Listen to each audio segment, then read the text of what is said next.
Assalamualaikum warahmatullahi wabarakatuh. Kembali lagi di channel A Slice of Science. Kali ini kita akan membahas tentang materi cahaya dan alat optik kelas 8 semester genap. Cahaya tidak memiliki wujud, tidak dapat dipegang, namun cahaya ada di sekitar kita dan dapat kita rasakan keberadaannya. Cahaya dapat membantu melihat benda-benda di sekitar menjadi terlihat lebih jelas. Apabila tidak ada cahaya, maka hanya akan ada kegelapan. Lalu, mengapa cahaya dapat membantu melihat benda? Dan bagaimana proses melihat dengan bantuan cahaya? Nah, sebelum menjawab pertanyaan ini, kita harus tahu dulu, apa sih yang dimaksud dengan cahaya?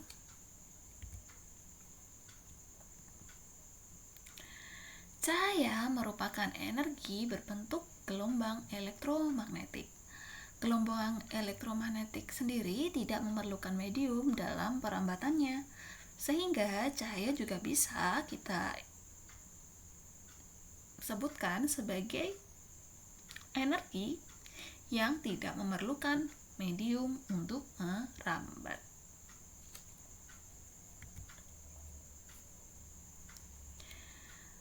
Lalu, benda kita katakan sebagai sumber cahaya ketika benda-benda tersebut mampu memancarkan gelombang cahaya. Misalnya ada matahari, kemudian lampu, lalu senter. Itu adalah sumber cahaya. Berikutnya, berkas-berkas cahaya sendiri terbagi menjadi 3. Yang pertama adalah berkas divergen. Berkas cahaya ini berasal dari satu sumber cahaya, kemudian menyebar ke segala arah. Yang kedua adalah berkas sejajar, di mana berkas-berkas cahaya yang dihasilkan oleh sumber cahaya ini sejajar satu sama lainnya. Yang ketiga adalah berkas konvergen, di mana berkas ini berasal dari berbagai jenis sumber cahaya yang berkumpul menuju ke satu titik.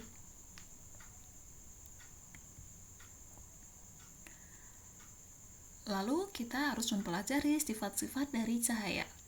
Sifat-sifat dari cahaya ada 5 yang penting kita pelajari. Yang pertama adalah cahaya dapat merambat lurus, cahaya dapat dipantulkan, cahaya dapat menembus benda bening, cahaya dapat dibiaskan, dan yang terakhir cahaya dapat diuraikan. Cahaya dapat merambat lurus. Sumber cahaya ketika memancarkan cahaya maka akan dirambatkan melalui lintasan yang lurus, tidak zigzag, tidak loncat-loncat. Sedangkan sifat yang kedua, cahaya dapat dipantulkan. Pemantulan cahaya ini menggunakan hukum pemantulan cahaya sebagai dasarnya. Yang mana hukum pemantulan cahaya ini mengatakan bahwa sinar datang, garis normal, dan sinar pantul terletak pada satu bidang datar. Perhatikan, terletak pada satu bidang datar semuanya. Kemudian yang kedua, sudut sinar datang sama dengan sudut sinar pantul.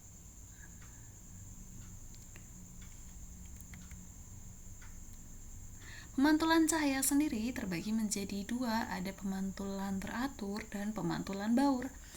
Pemantulan teratur adalah jika cahaya dipantulkan pada bidang pantul yang rata. Sedangkan pemantulan baur terjadi jika cahaya dipantulkan pada bidang pantul yang tidak rata. Perhatikan gambar di samping. Kalian tentu tidak asing kan dengan gambar ini? Ada cermin di dalam gambarnya. Adakah cermin di sekitar kalian? Lalu, kenapa sih permukaan cermin itu tidak selalu sama bentuknya? Cermin sendiri terbagi menjadi 2, ada cermin datar dan cermin lengkung. Yang kali ini akan kita bahas adalah cermin datar. Cermin datar dapat memantulkan cahaya sehingga akan membentuk sebuah bayangan. Nah, bayangan yang terbentuk ini sifatnya adalah maya, tegak, dan sama besar. Ingat, sifatnya adalah maya, tegak, dan sama besar. Kemudian, pernahkah kalian mencoba wahana rumah cermin seperti ilustrasi di samping? Kenapa muncul jadi banyak bayangan yang terbentuk?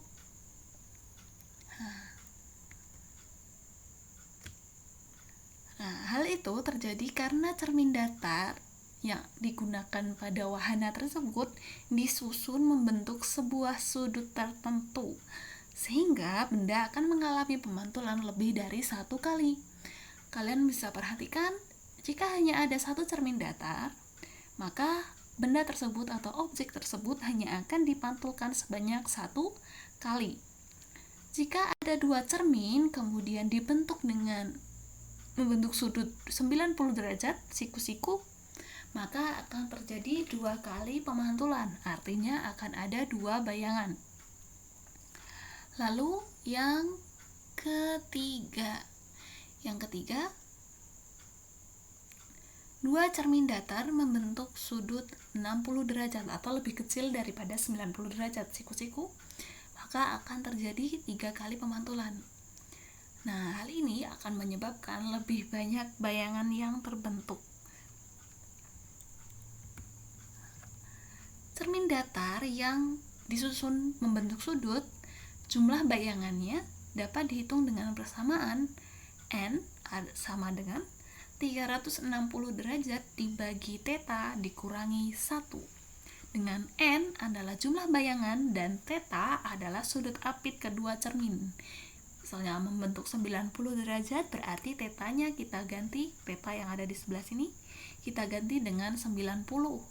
Membentuk 60 derajat berarti kita bagi dengan 60.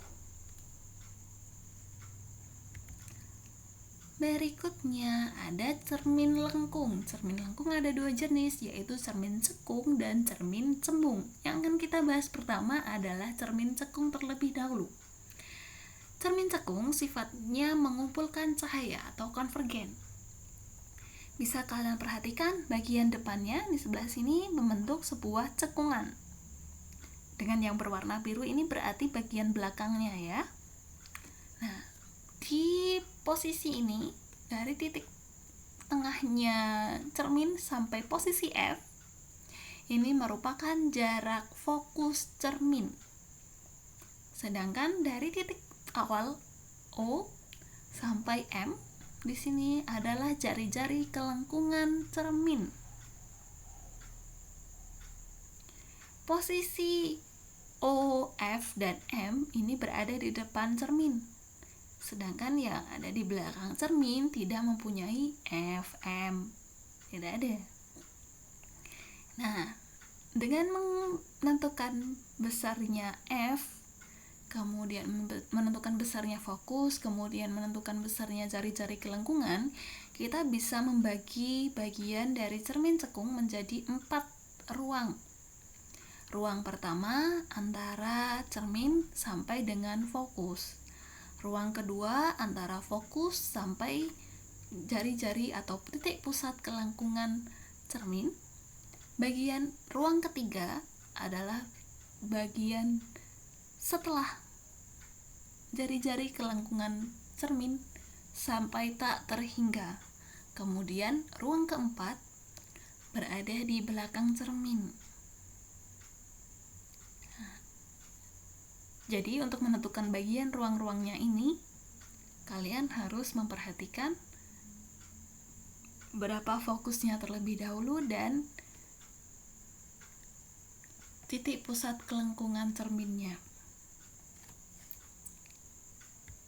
Selanjutnya, bagaimana sih pembentukan bayangan pada cermin cekung? Nah, pembentukan bayangan cermin pada cermin cekung ini ada 5 bagian.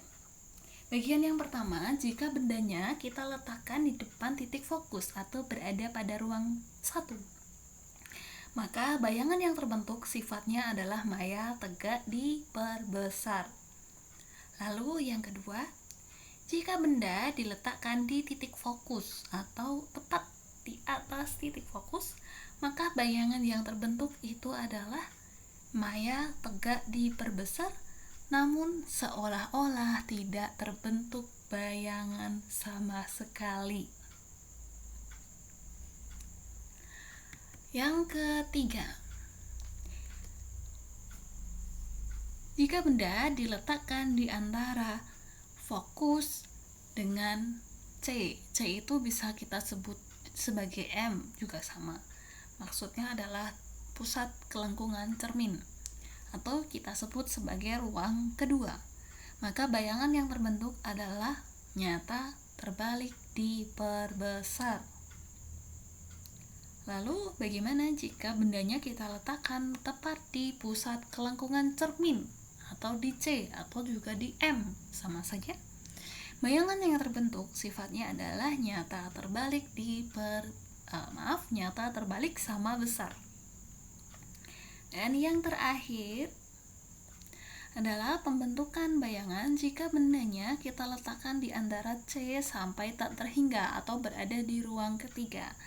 Maka bayangan yang terbentuk adalah nyata terbalik dan diperkecil. Bisa kalian perhatikan ya. Kemudian berikutnya kita bahas tentang cermin cembung. Cermin cembung ini bersifat menyebarkan cahaya atau divergen. Berbeda dengan cermin sekung, cermin cembung ini fokus dan kelengkungannya berada di belakang cermin. Kalau tadi fokus dan kelengkungan cerminnya itu kan berada di depan cermin. Ini bagian depan cerminnya, bentuknya cembung. Ini ruang bendanya yang ada di depan cermin, kemudian ruang bayangan yang berada di belakang cermin. Nah, pembentukan bayangan pada cermin cembung bisa kalian perhatikan. Jika bendanya diletakkan di depan cermin cembung, maka bayangan yang terbentuk bersifat maya, tegak, dan diperkecil. Letaknya di belakang cermin cembung. Nah, untuk cermin cembung hanya ada satu jenis bayangan yang terbentuk, yaitu maya tegak dan diperkecil.